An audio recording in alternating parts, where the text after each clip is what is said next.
Adjoint of matrix, यहाँ पे adjoint of matrix निकालना सीखेंगे। अभी तक चैप्टर में डिटर्मिनेंट्स पढ़ रहे थे। डिटर्मिनेंट्स को हम ऐसे डिनोट करते हैं, मैट्रिक्स तेरे को पता ही है ऐसे करना है, ठीक है ना। ये एक मैट्रिक्स बना रखा है 1 1 1 2 1 3 2 1 2 2 2 3 3 1 3 2 3 3। मैं इसका एडजॉइंट निकालना है। एडजॉइंट निकालने के लिए सबसे पहला स्टेप जो है निकालना पड़ेगा कोफैक्टर। एक्सरसाइज 4.4 में कोफैक्टर निकालने सीखे थे। अगर मान लो a11 का कोफैक्टर निकालना है तो a11 वाली लाइन, ये वाली लाइन और ये वाली लाइन, इसको छोड़ देंगे, क्या बचेगा a22 a32 a23 a33। इसका डिटर्मिनेंट निकालेगा। साथ में कोफैक्टर, ये तो हो गया माइनर। माइनर के साथ माइनर को कोफैक्टर बनाने के लिए क्या सीखा था, इसका साइन लगा देंगे। अब a11 का साइन क्या रहेगा, 1 1 मतलब -1 का पावर 2, 1 into 1, तो इसका साइन निकलेगा प्लस, ठीक है ना। 1 + 1 -1 की पावर 1 + 1 था, तो पावर बन जाती है 2, मतलब साइन बनेगा प्लस। ये सीखा था ना। इसके लिए प्लस था, इसके लिए माइनस, इसके लिए प्लस, फिर माइनस, फिर प्लस, फिर माइनस, प्लस माइनस प्लस, ठीक है। इतना पोर्शन खाली माइनर था। इसके साथ में इसका सिग्नेचर साइन लगा दोगे तो बन जाएगा कोफैक्टर। तो इसको कहेंगे हम a11 का कोफैक्टर, मतलब कैपिटल A11, या हमने C111 भी सीखा था RS अग्रवाल में। फिलहाल हम इसको A लेके चलेंगे, या C भी ले लेते, चलो ठीक है, C के लिए अच्छा रहेगा। C11 समझ आ गया, कोफैक्टर ऑफ 111। अब एडजॉइंट क्या है, एडजॉइंट निकालने के लिए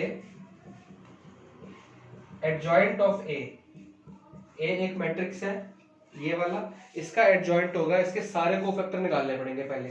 C11 C12 C13 C21, मतलब सारे निकालने पड़ेंगे।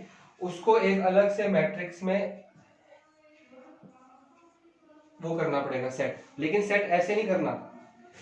एडजॉइंट ऑफ A मतलब ट्रांसपोज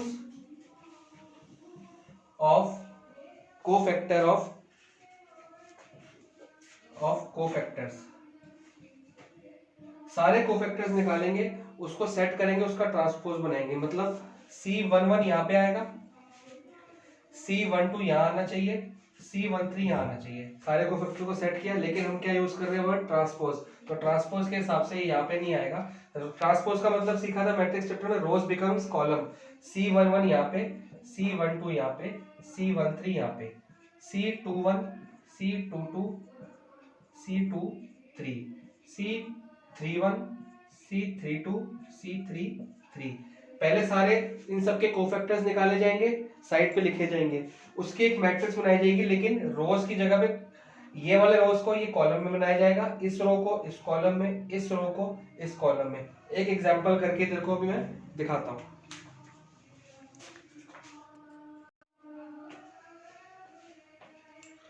एक example 23, find adjoint A. Adjoint of A निकालना है। ए है 2 3 1 4, ये 2x2 का मैट्रिक्स है। इसके बाद 3x3 का भी सिखा दूंगा। तो मैंने क्या कहा था, सबसे पहले क्या निकालने पड़ेंगे, सारे नंबर्स के कोफैक्टर्स निकालने पड़ेंगे। सबसे पहले कोफैक्टर निकालते हैं C11। C11 इसका रहेगा, मतलब ये और ये छोड़ के क्या बचा 4। 2x2 में से देखा था ना, जो छूट जाता वही कोफैक्टर बन जाता, साथ में उसका साइन। तो 1 1 है, 1 1 मतलब 2, तो साइन रहेगा प्लस, इवन है तो प्लस। फिर निकालेंगे C12। C12 क्या बन जाएगा, ये वाला 1 2, ये वाला है, ये और ये छोड़ के 1 1 2 मतलब ऑड है, तो साइन लगेगा नेगेटिव। फिर निकालेंगे C21।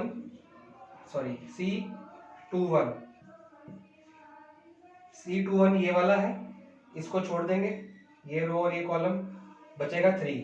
अब 21 क्या है, ऑड है, साइन लग जाएगा माइनस, साइन चेंज। फिर लगेगा C22।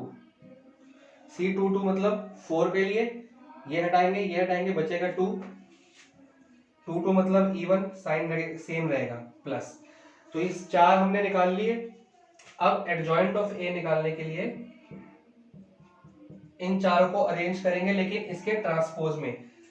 1 1 की C11 यहाँ पे आ गया, 4 1 2 जो कि यहाँ 1 2 की जगह यहाँ पे है, लेकिन ट्रांसपोज के अंदर यहाँ आ जाती है, -1 2 1 2 1 की जगह यहाँ है, लेकिन ट्रांसपोज में यहाँ आती है, -3 2। मतलब देखो अगर मैं एक मैट्रिक्स बनाना है इसका, 1 1 बनता है 4, 1 2 बनता है -1, 2 1 बनता है -3, 2 2 की जगह पे है 2। लेकिन ये सिर्फ एक मैट्रिक्स है C1 1 इन सब का, लेकिन एडजॉइंट बनाने के लिए सारे कोफैक्टर्स को इकट्ठा करके उसका ट्रांसपोज करना पड़ता है। ट्रांसपोज, ट्रांसपोज बन जाएगा रो बिकम्स कॉलम। तो ये वाली रो थी, ये कॉलम बन गई, ये वाली रो ये कॉलम बन गई। तो ये है एडजॉइंट ऑफ ए, मतलब सारे कोफैक्टर्स का ट्रांसपोज, सारे कोफैक्टर्स को मैट्रिक्स बना के उसका ट्रांसपोज करेंगे तो बन जाएगा एडजॉइंट ऑफ ए। तो बेसिकली हमने इसमें सीखा क्या, इनका कोफैक्टर निकाला फर्स्ट स्टेप, उसको हमने अरेंज करा, उसका ट्रांसपोज किया।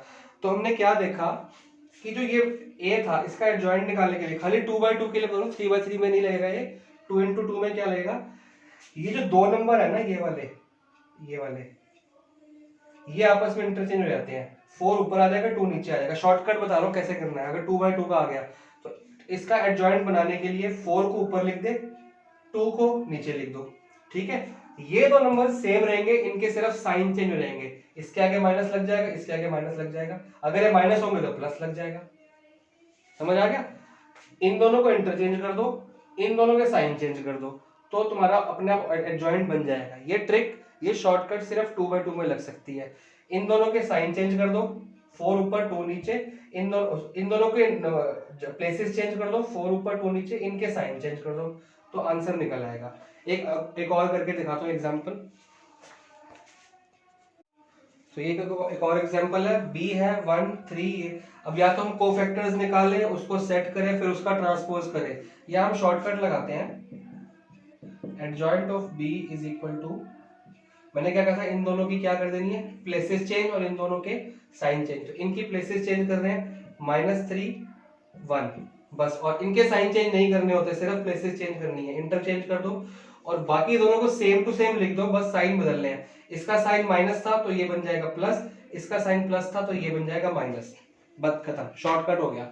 इनकी प्लेसेस चेंज कर दी, ऊपर नीचे एडजस्ट कर दिया, इंटरचेंज, इनको सेम लिखा, इनके साइन चेंज कर दिया, एडजॉइंट ऑफ ए खत्म हो गया यहाँ पे। फिर मैं 3/3 के समझाता हूँ। अब ये एग्जाम्पल 24 है, 3/3 का मैट्रिक्स है। जो 2/2 में हमने शॉर्टकट लगाया था इंटरचेंज और साइन चेंज के, वो यहाँ पे नहीं लगेगा, लगाना भी मत। इसके लिए वही पहला स्टेप है कोफैक्टर निकालो, दूसरा स्टेप है उसका मैट्रिक्स बनाओ, तीसरा स्टेप है उसका ट्रांसपोज बनाओ। सबसे पहले कोफैक्टर्स निकालने की ट्राई करते हैं।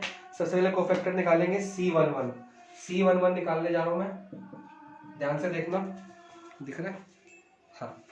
C11 में आएगा 11 मतलब ये वाला हो गया, ये वाली रो, ये वाला कॉलम, ये वाली रो, ये वाला कॉलम हटा दूंगे, क्या बचेगा हमारे पास, 4 3 3 4।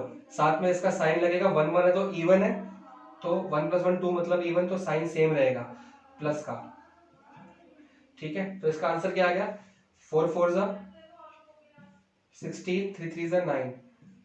डिटर्मिनेंट निकालेंगे ना इसका माइनर में, तो आंसर आ गया 7, मतलब C11 का आंसर आ गया 7। इसी तरह से C12, अब 1 2 मतलब वो है साइन रहेगा माइनस का, 3 यहाँ पे C12 की प्लेस है 3 वाली, तो प्लस है तो इसको साइन चेंज कर देते हैं, माइनस कर देते हैं।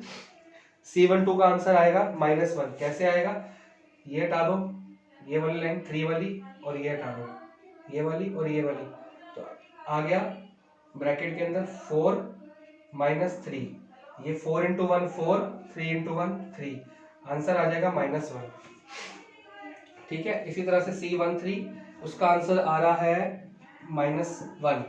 ये हटा देंगे, ये हटा देंगे, बचेगा 3 1 3, 4 1 4, 3 - 4 आता है -1, साइन -1 का साइन सेम रहेगा। C11 1 2 1 3 आ गया। अब C21, आप इसको खुद ही ट्रांसपोज बना के लिखना ना, 1 1 के साथ 1 2 यहाँ लिखते हैं, लेकिन हम 1 2 यहाँ लिख रहे हैं क्योंकि हम रो को कॉलम ऑलरेडी बना रहे हैं। अब C21 में आ जाएगा आपका आंसर -3। आप खुद रफ में निकाल के चेक करना है कैसे आ रहा है। C22 में आंसर आएगा 1, C23 में आंसर आएगा 0, फिर आता है C31 -3,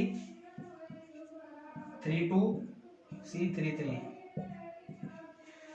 32 का आंसर है 0, 33 का आंसर है 1, ये एग्जांपल सॉल्व है बुक में, क्रॉस चेक कर लेना या खुद निकाल के देखना। तो अब इसका एडजॉइंट बनाएंगे हम। मैंने क्या कहा था, हमारी वैल्यू 1 1 यहाँ आती है, 1 2 यहाँ आती है, लेकिन इस जब एडजॉइंट बनाएंगे तो ट्रांसपोज करते हैं, तो 1 1 यहाँ, 1 2 यहाँ, 1 3 यहाँ, तो रोज बिकम्स कॉलम। बार बार कहता हूँ रोज बिकम कॉलम पे बहुत ध्यान देना है। तो पहला नंबर C11 था 7, C1 1 2 की प्लेस होती है ये, मतलब यहाँ पे, लेकिन ये ट्रांसपोज करना है तो -1 -1 -1 -1 -1 -3 1 0 -3 0 1।